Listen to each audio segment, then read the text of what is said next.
जीवन में जो भगवान की कथा हमें प्राप्त हुई है, जो हम सबको सत्संग मिलता है, ये सिर्फ हमारी कोशिश से नहीं मिलता। जब भगवान की कृपा होती है तब जाकर हमको सुलभ होता है। इसी सत्संग में ना हमको विवेक की प्राप्ति होती है। विवेक किस चीज को कहते हैं, किस शक्ति को कहते हैं? सामान्य विवेक हम सबके जीवन में एक होता है, वह विवेक जिससे हम संसार के ना आकर्षण से खुद को हटा पाते हैं, बचा पाते हैं। अब ये दूर से देख करके किसी को नहीं तय कर सकते कि वो आकर्षण में फंसा है कि निकला है, एकदम नहीं तय कर सकते। ये दूसरे के देखने की बात है ही नहीं। हम दूसरे के बारे में न तय करें कि वो आकर्षित है कि नहीं है, वो रागी है कि वैरागी। हम अपना देखें, खुद को जानना, खुद को समझना। आध्यात्म वो विधा है जहाँ पर दूसरे को सुधारने का यहाँ पर काम नहीं होता है, खुद को ठीक करने की कोशिश में हम सब लगते हैं। विवेक किसे कहते हैं? जब हमारे पास दो ऑप्शन है, एक सही रास्ते से चल के धीरे धीरे प्रगति करना और दूसरा गलत रास्ते से चल के जल्दी से प्रगति कर लेना। और दोनों आपके पास ऑप्शन है। किसमें बैठोगे? पाप की कमाई में बैठोगे कि पुण्य की कमाई में बैठोगे? उस समय कलेजे में ये भाव बना रहे, हृदय में समझ बनी रहे कि कभी भी खराब तरीके से कुछ भी पाई हुई चीज सुखदायी नहीं हो सकती, और हम सही रास्ते से आगे बढ़े। गलत तरीका अपना करके हमको उन्नति नहीं चाहिए। संसार की उन्नति कितनी भी कर लीजिए ना, हम खाली कोरी बात नहीं कर रहे हैं। हम सब सोए पड़े हैं तो हमें मालूम नहीं। अगर हम जग करके देखेंगे ना तो समझ में आएगा कि संसार में जो बहुत संपन्न लोग हैं ना, बड़े बड़े घर, बड़ा बड़ा बंगला, बहुत ढेर सारा बैंक बैलेंस, पूरे सुखी हैं, नहीं कह सकते। कर्म से कोई बच नहीं पाता, याद रखिए। किसी न किसी रूप में ना वो कर्म जैसा होता है हमको फल दे देता है, चाहे कोई बीमारी के रूप में, चाहे कोई दुख के रूप में। तो उस वो विवेक हमको प्राप्त होता है जिससे हम गलत रास्ते पर नहीं जाते हैं, गलत तरीके से जिंदगी नहीं जीते हैं। और आप कल्पना करिए, पति पत्नी के बीच में, बाप बेटे के बीच में सब सही होने लगे तो जीवन में कोई दुख रहेगा? नहीं रहेगा। दुख तब शुरू होता है जब दोनों में से कोई एक दूसरे को उल्लू बनाना शुरू करता है। पति पत्नी को, पति को, बेटा बाप को, बाप बेटे को, फिर दिक्कतें शुरू होती हैं। ये सब कुछ सीखने समझने का उद्देश्य है कि हमारा जीवन सुंदर हो, ईमानदारी से युक्त हो, सत्यनिष्ठ हमारा आचरण हो, हमारी बोली हो, भाषा हो। आप सबको आवाज हमारी ठीक ठीक सुनाई दे रही है? बहुत बढ़िया। यहाँ कहा गया ना कि सत्संगत मुद मंगल मूला, सोई फल सिद्धि सब साधन फूला। यह हर उपलब्धि का मूल है। अब ऐसा नहीं सत्संग सुनने से चमत्कार हो जाएगा। आजकल चमत्कार वाले बाबा लोगों का पूरा पंडाल भरा पड़ा रहता है। 10 बार चक्कर लगा लीजिए, जिंदगी बदल जाए तो हमको ही बता दीजिए। जिंदगी आपके अच्छे कर्म से, अच्छे विचार से, अच्छे मेहनत से बनेगी। हाँ, बाबा जी की कृपा से कुछ नहीं होने वाला है। ये बहुत हम ईमानदारी से बात कर रहे हैं। वो बाबा जी अलग होते हैं, जो कृपा देने वाले होते हैं, बेचारे गुफा में बैठे रहते हैं। वो बाजार में दुकानदारी नहीं करते हैं। हम बहुत सीधा सपाट बात कर रहे हैं। ईश्वर और हम भक्त लोगों के बीच में कोई दूसरा नहीं है। हम सीधी अपनी बात कह दें, सच्चे मन से कहते, परमात्मा हमको जो चाहिए वो समय पे देते हैं। लेकिन हम लोग आदत है ना, मंदिर में पूजा भी कराएंगे ना, दर्शन भी करने जाएंगे तो बाईपास करने की कोशिश करते हैं। पूरे भीड़ को छाटते हुए वीआईपी गेट से अंदर घुस जाएंगे, या किसी पंडित जी को 500 रुपए पकड़ा देंगे, सीधे अंदर ले जाकर दर्शन करा देंगे।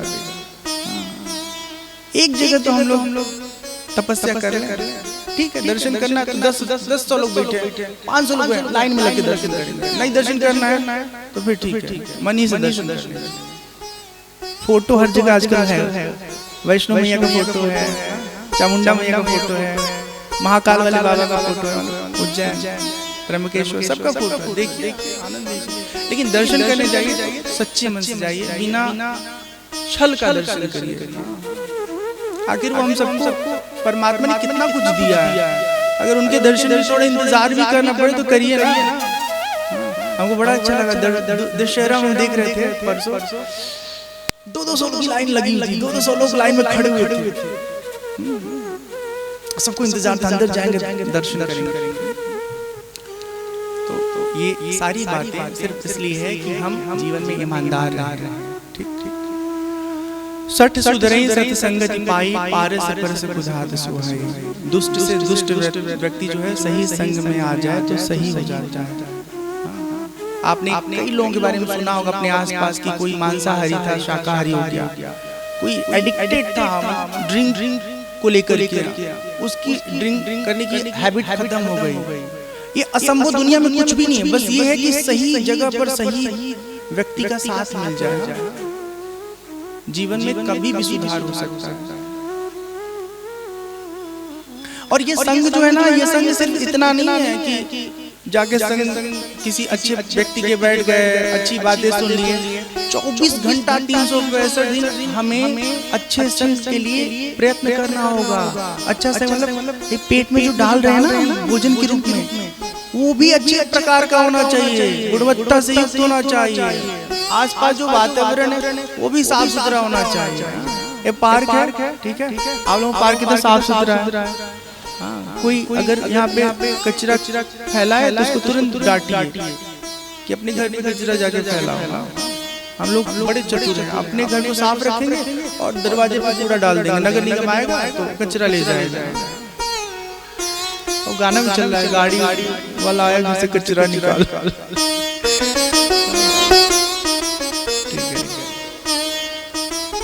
ये जो सत्संग देने वाले लोग हैं इनको संत कहते हैं। संत का मतलब सिर्फ इतना नहीं कि लाल पीला कपड़ा पहने हुए हैं।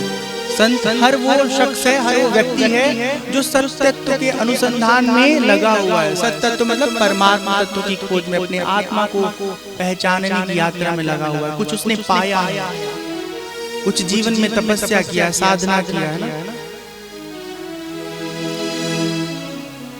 बहुत सुंदर यहाँ भाव बताया गया है कि संत कौन है। बंदौ संत समान चिता, हित अनहित नहीं कोई। अंजलिगत शुभ सुमन जिमें सुगंध कर। संत लोग कैसे होते हैं? उस फूल की तरह होते हैं जो फूल दोनों हाथ को सुगंधी प्रदान करता है। जो हाथ तोड़ता है ना उसको भी फूल महकाता है, और जिस हाथ से फूल को रखा जाता है उसको भी फूल सुगंध प्रदान करता है। संत का कोई अपना पराया नहीं होता, वो सबके साथ संभाव में व्यवहार करते हैं। हमको भी ऐसे ही बनना है। ये जो कुछ भी हम सुन रहे हैं, समझ रहे हैं, ये इसलिए नहीं सुन रहे कि डिस्कोर्स है जिसको जानना जरूरी है, जान कहानी खत्म नहीं। जानने के बाद खुद वैसा व्यवहार करना है, उसको अपने जीवन में उतारना है। एक बहुत सुंदर यहाँ बात बताई गई है। संत और असंत का निरूपण करते हुए स्वामी तुलसीदास जी कहते हैं, बंदौ संता असजन चरना,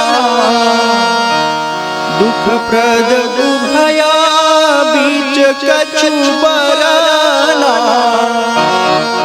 बिछुरा एक प्राण हरि लेहि, मिलता एक दुख दारुण दे। मिलता एक दुख दारुण दे। जब संत अच्छे लोग जीवन से दूर होते हैं ना, ऐसा लगता है जान चली जाएगी, दुख होता है। जब वो दूर होते हैं, अच्छे लोग दूर होते हैं तो मन को पीड़ा होती है। जब दुष्ट लोग मिलते हैं ना तब मन को बहुत तकलीफ होती है। जबकि ये दोनों अलग अलग लोक में नहीं पाए जाते, इसी धरती पर एक ही स्थान पे अच्छे लोगों का भी जन्म होता है, बुरे लोगों का भी। मदिरा और अमृत दोनों का उद्गम समुद्र मंथन ही है। जल में कमल भी खिलता है और उसी जल में जोक भी होता है। खेती किसानी जिसने कभी किया होगा, जाके पानी नहीं लगाया होगा अपने खेत में, वो जोकवा पकड़ता है तो खून निकल जाता है, छोड़ता नहीं जाता। पैदाइश दोनों की एक ही, प्रकृति अलग अलग है। हमें कैसा बनना है ये हमको हमेशा सचेत रहना होगा।